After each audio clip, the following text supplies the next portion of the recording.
Our national goal that by the end of this decade, we will have developed the potential to meet our own energy needs without depending on any foreign energy sources.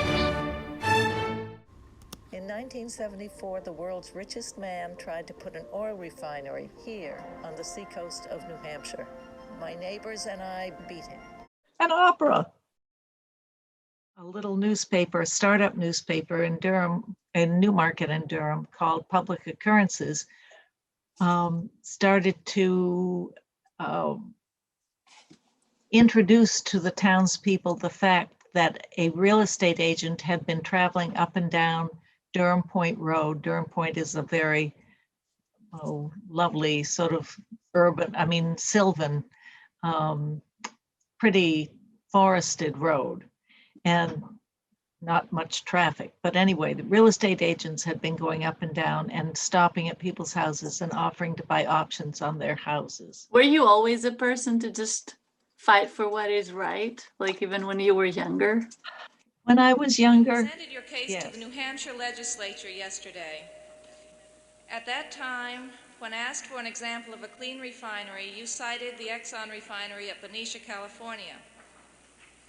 During the 18-month period, November 1971 to April 1973, that so-called model refinery was issued 109 violation notices.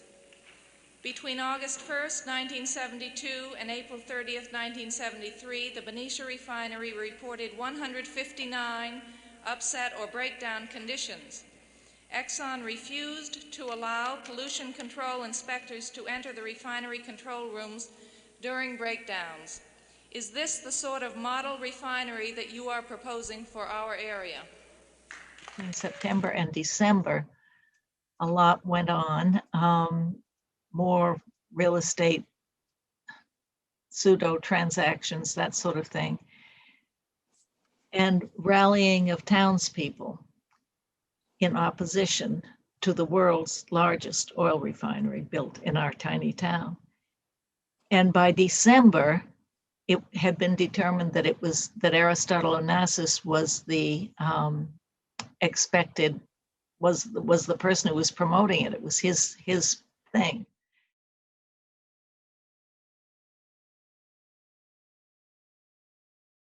He had just married Jackie Kennedy, who became Jackie Onassis. He was very much in the news, and he was well known as the world's richest man. An opera. There was a lot of rallying of townspeople. Nancy Sandberg created this group called Save Our Shores, and hundreds of people from Durham and the surrounding area joined that effort, did such things as raise money. An opera. How you, being a woman, played a role in this situation? Well, that's interesting. I guess you can say there were three leaders and there were so many more, but the three leaders, Phyllis Bennett with the newspaper, Nancy Sandberg with SOS, and me in the legislature, we were all women. And the union leader started running cartoons about the women of Durham beating their little breasts in opposition to the oil refinery. I mean, that's kind of a sexist way to look at things.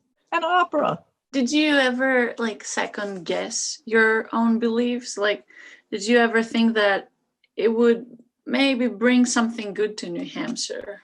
Sure. The Onassis people gave us plenty of reason to do that. They said there are three main reasons why you ought to have this oil refinery. One, it'll lower your taxes. Two, it'll bring more jobs. And three, at a time, right at that moment, of great lack of oil, heating oil and gasoline, you will have access to more heating oil and gasoline, and it'll be less expensive. An opera. Were you ever scared back then? I was. Because you were a woman, it's a small town. Those people are huge. They can do things that... Oh, yeah, they can. There was a small paper in New Hampshire called the New Hampshire Times, I think. Anyway, it was statewide, and it had a front page picture of me, and the headline was death threats in the night. And there were phone calls on threats. I sort of just couldn't believe them. An opera.